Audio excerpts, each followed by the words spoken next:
अम्ल, क्षारक एवं लवण। Study notes. कार्यकारी सारांश।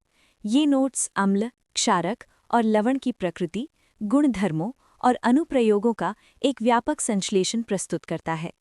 अम्ल स्वाद में खट्टे होते हैं और नीले लिटमस को लाल कर देते हैं, जबकि क्षारक स्वाद में कड़वे होते हैं और लाल लिटमस को नीला कर देते हैं। इन पदार्थों की पहचान प्राकृतिक, संश्लेषित और गंधीय सूचकों के माध्यम से की जाती है।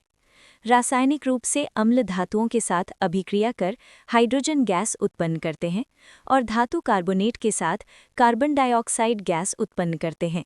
अम्ल और क्षारक की परस्पर अभिक्रिया, जिसे उदासीनीकरण कहते हैं, के परिणाम स्वरूप लवण और जल का निर्माण होता है। सभी अम्लों में जलीय विलयन में हाइड्रोजन आयन H+ उत्पन्न करने की सामान्य प्रवृत्ति होती है, जबकि क्षारक हाइड्रोक्साइड आयन OH- उत्पन्न करते हैं, जो उनके विशिष्ट गुणों का कारण है। विलयन की अम्लीयता या क्षारकीयता को pH स्केल 0 से 14 तक मापा जाता है, जहां 7 उदासीन, 7 से कम अम्लीय और 7 से अधिक मान क्षारकीय प्रकृति को दर्शाता है। दैनिक जीवन में pH का अत्यधिक महत्व है, जो जैविक प्रणालियों, पाचन, मृदा स्वास्थ्य और दंत क्षय जैसे क्षेत्रों को प्रभावित करता है। साधारण नमक सोडियम क्लोराइड एक महत्वपूर्ण कच्चा पदार्थ है, जिससे सोडियम हाइड्रोक्साइड, विरंजक चूर्ण, बेकिंग सोडा और धोने का सोडा जैसे अनेक उपयोगी रसायनों का निर्माण किया जाता है। 1. अम्ल और क्षारक की पहचान और गुण। 1.1 भौतिक गुण और स्वाद। अम्ल, इनका स्वाद खट्टा होता है। ये भोजन में खट्टेपन का मुख्य कारण होते हैं। क्षारक, इनका स्वाद कड़वा होता है। 1.2 सूचक, अम्ल और क्षारक की पहचान। सूचक वे रंजक होते हैं जो किसी विलयन में अम्ल या क्षारक की उपस्थिति में अपना रंग या गंध बदल लेते हैं। लिटमस यह एक प्राकृतिक सूचक है जिसे लाइकेन पौधे से निकाला जाता है। अम्ल नीले लिटमस पत्र को लाल कर देते हैं, क्षारक लाल लिटमस पत्र को नीला कर देते हैं। जब विलयन न तो अम्लीय होता है और न ही क्षारकीय, तब लिटमस का रंग बैंगनी होता है। प्राकृतिक सूचक, हल्दी, क्षारकीय विलयन के संपर्क में आने पर इसका पीला रंग भूरा लाल हो जाता है। अन्य सूचक, लाल पत्ता गोभी, हाइड्रेंजिया, पेटूनिया और जेरेनियम जैसे फूलों की रंगीन पंखुड़ियां भी सूचक का कार्य करती हैं। संश्लेषित सूचक, मेथिल ऑरेंज, फिनोल्फ्थिलीन। प्रयोगशाला में निर्मित सूचक।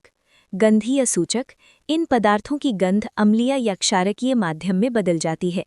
उदाहरण, प्याज, वनीला एसेंस और लौंग का तेल। 2. अम्ल एवं क्षारक के रासायनिक गुणधर्म। 2.1 धातु के साथ अभिक्रिया। अम्ल प्लस धातु, लवण प्लस हाइड्रोजन गैस। अम्ल धातुओं के साथ अभिक्रिया करके हाइड्रोजन परमाणुओं का हाइड्रोजन गैस के रूप में विस्थापन करते हैं। उदाहरण, तनु सल्फ्यूरिक अम्ल की दानेदार जिंक के टुकड़ों से अभिक्रिया होने पर हाइड्रोजन गैस के बुलबुले निकलते हैं, जो जलती हुई मोमबत्ती के पास ले जाने पर पॉप की ध्वनि के साथ जलती है। क्षारक प्लस धातु, लवण प्लस हाइड्रोजन गैस।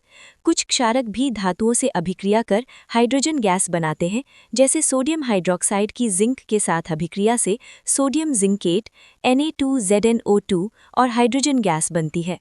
ये अभिक्रिया सभी धातुओं के साथ संभव नहीं है। 2.2 धात्विक कार्बोनेट और हाइड्रोजन कार्बोनेट के साथ अभिक्रिया।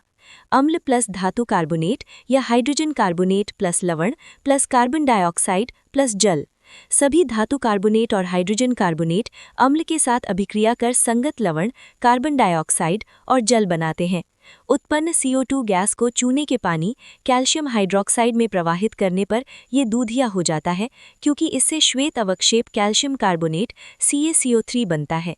अत्यधिक मात्रा में CO2 प्रवाहित करने पर कैल्शियम बाइकार्बोनेट CaHCO3 बनने के कारण विलयन पुनः रंगहीन हो जाता है, जो जल में विलयशील है।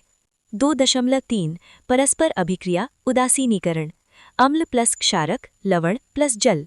अम्ल और क्षारक एक दूसरे के प्रभाव को समाप्त कर देते हैं। इस अभिक्रिया को उदासीनीकरण अभिक्रिया कहते हैं। उदाहरण, NaOH क्षारक प्लस HCl अम्ल बराबर NaCl लवण प्लस H2O जल। 2.4 धात्विक ऑक्साइडों के साथ अम्लों की अभिक्रिया। धात्विक ऑक्साइड प्लस अम्ल, लवण प्लस जल। धात्विक ऑक्साइड अम्लों के साथ अभिक्रिया करके लवण और जल प्रदान करते हैं। ये उदासीनीकरण अभिक्रिया के समान है। इस गुण के कारण धात्विक ऑक्साइडों को क्षारकीय ऑक्साइड भी कहा जाता है। 2.5 अधात्विक ऑक्साइडों के साथ क्षारक की अभिक्रिया। अधात्विक ऑक्साइड प्लस क्षारक, लवण प्लस जल।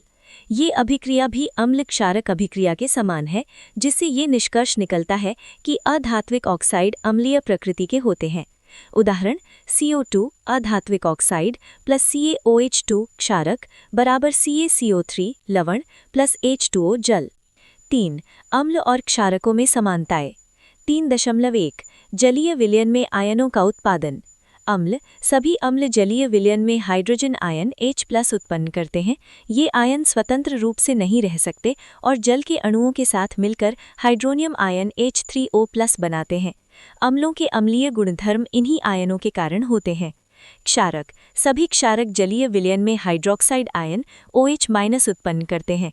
विद्युत चालन अम्लीय और क्षारकीय विलयनों में आयनों की उपस्थिति के कारण वे विद्युत का चालन करते हैं, जबकि ग्लूकोज तथा अल्कोहल जैसे यौगिकों के विलयन आयन उत्पन्न नहीं करते और विद्युत का चालन नहीं करते।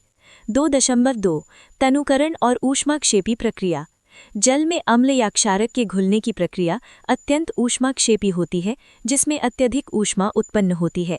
सुरक्षा सावधानी अम्ल को तनुकृत करते समय अम्ल को धीरे धीरे जल में मिलाना चाहिए, न कि जल को सांद्र अम्ल में। ऐसा न करने पर उत्पन्न ऊष्मा के कारण मिश्रण बाहर आ सकता है और कांच का पात्र टूट सकता है। तनुकरण जल में अम्ल या क्षारक मिलाने पर आयन की सांद्रता H3O+ या OH- में प्रति इकाई आयतन में कमी आ जाती है। 4 विलयनों की प्रबलता pH स्केल। 4.1 pH स्केल की अवधारणा। किसी विलयन में उपस्थित हाइड्रोजन आयन की सांद्रता ज्ञात करने के लिए pH स्केल विकसित किया गया है। इसमें P जर्मन शब्द पोटेंस का सूचक है। ये स्केल सामान्यतः 0 से 14 तक होता है। pH बराबर 7 उदासीन विलयन, pH 7 से कम अम्लीय विलयन, pH 7 से अधिक क्षारकीय विलयन को दर्शाता है। हाइड्रोनियम आयन की सांद्रता जितनी अधिक होगी, pH मान उतना ही कम होगा। 4.2 दैनिक जीवन में pH का महत्व। जैविक प्रणालियां हमारा शरीर 7.0 से 7.8 pH परास के बीच कार्य करता है। जीवित प्राणी संकीर्ण pH परास में ही जीवित रह सकते हैं।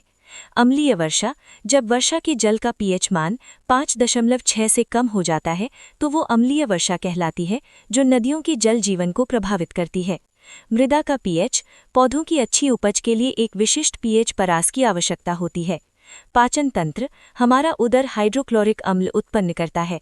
अपच की स्थिति में एंटासिड जैसे दुर्बल क्षारक जैसे मिल्क ऑफ मैग्नीशिया MgOH2 का उपयोग अतिरिक्त अम्ल को उदासीन करने के लिए किया जाता है।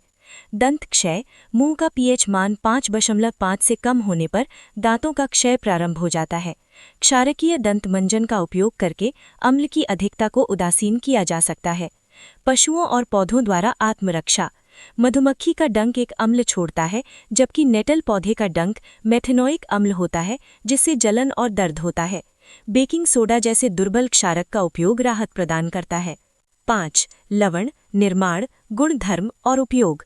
लवण अम्ल और क्षारक की उदासीनीकरण अभिक्रिया से बनते हैं। साधारण नमक हमारी स्वतंत्रता संग्राम में एक महत्वपूर्ण प्रतीक था, जैसा कि महात्मा गांधी की दांडी यात्रा से स्पष्ट है। 5.1 लवण परिवार और pH। समान धन या ऋण मूलक वाले लवणों को एक ही परिवार का कहा जाता है, जैसे NaCl और KCl क्लोराइड परिवार के हैं। लवणों का pH प्रबल अम्ल प्लस प्रबल क्षारक बराबर उदासीन लवण pH लगभग 7। प्रबल अम्ल प्लस दुर्बल क्षारक बराबर अम्लीय लवण pH 7 से कम। दुर्बल अम्ल प्लस प्रबल क्षारक बराबर क्षारकीय लवण pH 7 से अधिक।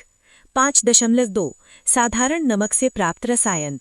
साधारण नमक NaCl कई महत्वपूर्ण रसायनों के लिए कच्चे पदार्थ का काम करता है। रसायन रासायनिक सूत्र निर्माण प्रक्रिया प्रमुख उपयोग। सोडियम हाइड्रोक्साइड NaOH क्लोर क्षार प्रक्रिया सोडियम क्लोराइड के जलीय विलयन का विद्युत अपघटन, धातुओं से ग्रीस हटाना, साबुन और अपमार्जक, कागज बनाना, कृत्रिम फाइबर। विरंजक चूर्ण CaOCl2 शुष्क बुझे हुए चूने पर क्लोरीन गैस की क्रिया से। वस्त्र उद्योग में विरंजन कागज की फैक्ट्री पीने के पानी को रोगाणु मुक्त करना। बेकिंग सोडा NaHCO3 NaCl का उपयोग करके अमोनिया सोडा प्रक्रिया द्वारा बेकिंग पाउडर बनाने में एंटासिड का संघटक, सोडा अम्ल अग्निशामक में। धोने का सोडा Na2CO3.10H2O, बेकिंग सोडा को बैम करके प्राप्त सोडियम कार्बोनेट का पुनः क्रिस्टलीकरण, कांच, साबुन और कागज उद्योगों में बोरेक्स का उत्पादन, जल की स्थायी कठोरता हटाना। 4.3 क्रिस्टलन का जल और संबंधित यौगिक। क्रिस्टलन का जल, लवण की एक सूत्र इकाई में जल के निश्चित अणुओं की संख्या को क्रिस्टलन का जल कहते हैं। उदाहरण, कॉपर सल्फेट CuSO4.5H2O जलयोजित होने पर नीला और गर्म करने पर निर्जल होकर श्वेत हो जाता है। जिप्सम CaSO4.2H2O एक लवण जिसमें क्रिस्टलन के 2 जलाणु होते हैं। प्लास्टर ऑफ पेरिस CaSO4.5H2O ये कैल्शियम सल्फेट अर्धहाइड्रेट है। जिप्सम को 373 K पर गर्म करके बनाया जाता है। ये एक सफ़ेद चूर्ण है जो जल मिलाने पर पुनः जिप्सम बनकर कठोर ठोस पदार्थ में बदल जाता है।